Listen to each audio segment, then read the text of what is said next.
નવા વર્ષની શરૂઆતમાં જ ગુજરાતમાં એક મોટું સંકટ ટોળાઈ રહ્યું છે. એક વાવાઝોડું જે ગુજરાતની નજીક આવી રહ્યું છે અને આ ગુજરાતના મોટા ભાગના વિસ્તારોને તો અસર કરશે.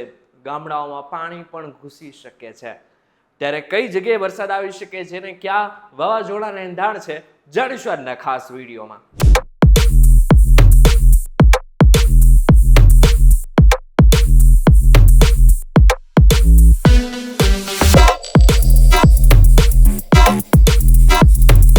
નમસ્કાર અને welcome back folks VTV digital ઉપર તમે જોઈ રહ્યા છો ડેઈલી ડોઝ અને હું છું આપણો દોસ્ત કરણ ચડોદરા.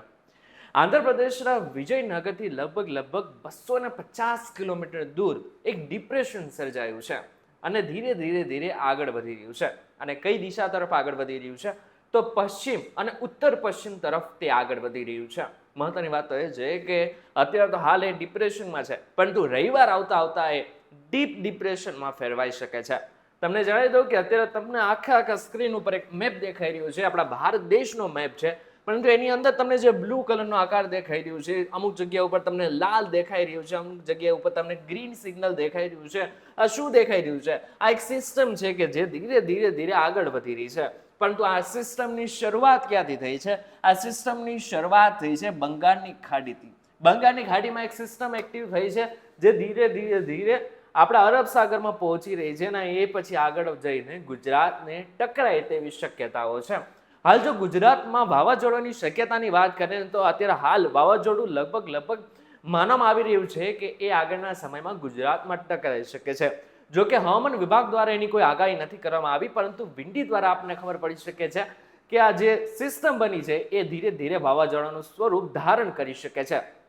અત્યારે મહારાષ્ટ્રની આસપાસના ઘણા બધા વિસ્તારોમાં તમને દેખાતું હશે કે અત્યારે ત્યાં વરસાદ જેવો માહોલ દેખાઈ રહ્યો છે.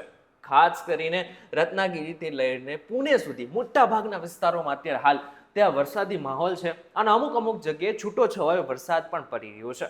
એવી સ્થિતિ છે કે જ્યાં માત્ર અત્યારે ડિપ્રેશન છે, પરંતુ જ્યારે રવિવાર આવશે એટલે કે ડીપ ડિપ્રેશન સર્જાશે ત્યારે આ બાદ જે ડીપ ડિપ્રેશન હોય છે એની પછીનો જે પડાવ હોય છે એ વાવાઝોડુંનું સ્વરૂપ ધારણ કરવાનો હોય છે. અત્યારે સૌથી પહેલા તમને દેખાડી દઈએ કે આ 24 તારીખ છે શુક્રવાર, પરંતુ જેવું શનિવાર આવશે ત્યારે આખું જે સ્વરૂપ છે, જે ચિત્ર હશે એ કંઈક અલગ હશે. શનિવાર આવતા મુંબઈ સહિત મોટા ભાગના મહારાષ્ટ્રના વિસ્તારો તો અસર કરશે, પરંતુ ગુજરાતના દક્ષિણના ભાગને પણ પૂરેપૂરી રીતે અસર કરવાની શક્યતાઓ હાલ દેખાઈ રહી છે. કઈ જગ્યા ઉપર અહીં સ્ટોપ કરીશું તો આપણે દેખાશે કે સુરત, વલસાડ, ભરૂચ, અમોડ, વડોદરા સુધી, રાજપીપળા, નવાપુરા, વ્યારા, આહવા, નાસિક એટલે કે જે મહારાષ્ટ્રનો ભાગ છે એ બાજુ પણ હાલ વરસાદની શક્યતાઓ હાલ દેખાઈ રહી છે. એટલું જ નહીં, પરંતુ જો સૌરાષ્ટ્રના દરિયાકાંઠાની વાત કરીએ તો ખાસ કરીને પોરબંદર, વેરાવળ, જુનાગઢ, ઉના, મહુવા, અમરેલી, અલંગ અને ભાવનગર આ એવા વિસ્તારો છે કે જ્યાં ભારેથી અતિ ભારે વરસાદની પણ શક્યતાઓ આ 2 દિવસની અંદર દેખાઈ રહી છે. મહત્વની વાત તો એ છે કે ગુજરાતના એક એવા એરિયા છે કે જ્યાં ખાસ કરીને અત્યારે આગળના સમયમાં ચોમાસું પાકને વાવી નાખવામાં આવ્યો છે, પરંતુ લણવાની પણ સિઝન આવીને અમુક જે શિયાળો પાક છે એને પણ વાવવાની સિઝન, આ બંનેની વચ્ચેનો જે ભાગ છે અત્યારે ઋતુ ચાલી રહી છે. એવામાં અત્યારે જે વરસાદ છે એ ઘણા બધા લોકોનો પાક છે એ બગાડી શકે છે, ખાસ કરીને કપાસ અને માંડવી. મહત્વની વાત તો એ છે કે 25 તારીખ આવતા તમને દેખાતું હશે કે ચિત્ર જે છે એ વડોદરા, ખંભાત અને નડિયાદ ઉપર જોવા જઈએ તો લુણાવાડા, ગોધરા, અને જો આપણે સૌરાષ્ટ્રની ખાસ કરીને વાત કરીએ તો ગોંડલ, રાજકોટ, જુનાગઢ, અમરેલી અને બોટાદ સહિત વેરાવળ સુધી આખો પટ્ટો કવર કરી શકે છે અને ખાસ કરીને વરસાદ આવી શકે છે, માવઠું પડી શકે છે.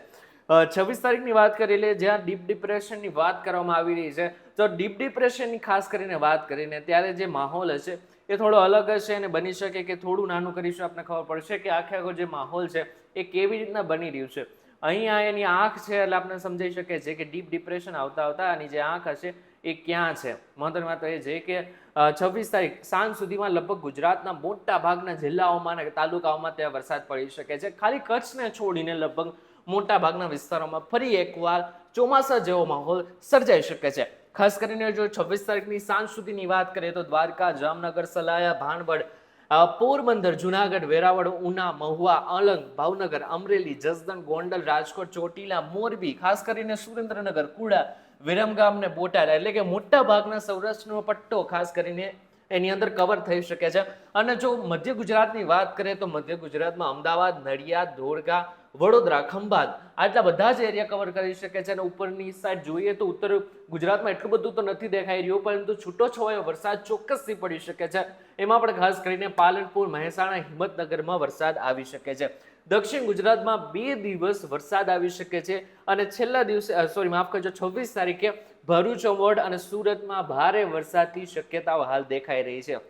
જો આગળ વાત કરીશું, જેવી રીતના આગળ દિવસ વધશે ત્યારે 27 તારીખે લગભગ ફરી એકવાર આખું જે તમને ચિત્ર દેખાતું હશે, ફરીથી એકવાર સલાયા, દ્વારકાની આસપાસ બની શકે કે આ જે વાવાઝોડું છે એ ગુજરાતને ટકરાઈ શકે છે અને એની અસર ભારેથી અતિ ભારે વરસાદમાં ફેરવાઈ શકે છે. અને ક્યાં અસર થઈ શકે છે, ફરીથી એકવાર 27 તારીખની શરૂઆત કરીશું તો મોટા ભાગના સૌરાષ્ટ્રના એરિયાને અસર કરી શકે છે. ખાસ કરીને રાજકોટ, મોરબી, ચોટીલા, જામનગર, સલાયા, દ્વારકા અને પોરબંદરમાં ભારેથી અતિ ભારે વરસાદ પડવાની શક્યતાઓ હાલ આપણને વિંડી દ્વારા જાણકારી મળી રહી છે. મહત્વની વાત એ છે કે ગુજરાતના મોટા ભાગના જિલ્લાઓના તાલુકામાં આ બધી જ વસ્તુ કવર થઈ રહી છે. એટલા માટે થઈને મોટા ભાગના ખેડૂતો અત્યારે ક્યાંક ને ક્યાંક ચિંતિત પણ હશે.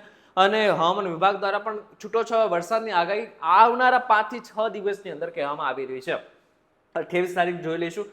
28 તારીખ આવતા પણ ગુજરાતના મોટાભાગના વિસ્તારોમાં આ જ રીતની સિસ્ટમ આગળ વધતી રહી છે. આ જે સિસ્ટમ છે ધીરે ધીરે તમને દેખાતી હશે કે વિરમગામ સુધી પહોંચી ગઈ છે, આગળ મહેસાણા, ખેડબ્રહ્મા અને ત્યાં સુધી. પરંતુ પાછળ જે છે એ સિસ્ટમની જે અસર છે એ ચોક્કસથી દેખાતી રહેશે અને 28 તારીખે પણ એમની એમના જ રહેશે. એટલે કે દ્વારકા, જામનગરથી લઈને સૌરાષ્ટ્ર મોટા ભાગના વિસ્તારોમાં આ જ રીતના સિસ્ટમની અસર દેખાતી રહેશે. જો ઉત્તર ગુજરાતની વાત કરીએ તો ઉત્તર ગુજરાતમાં પણ એ જ રીતના ખાસ કરીને વરસાદી માહોલ સર્જાઈ શકે છે.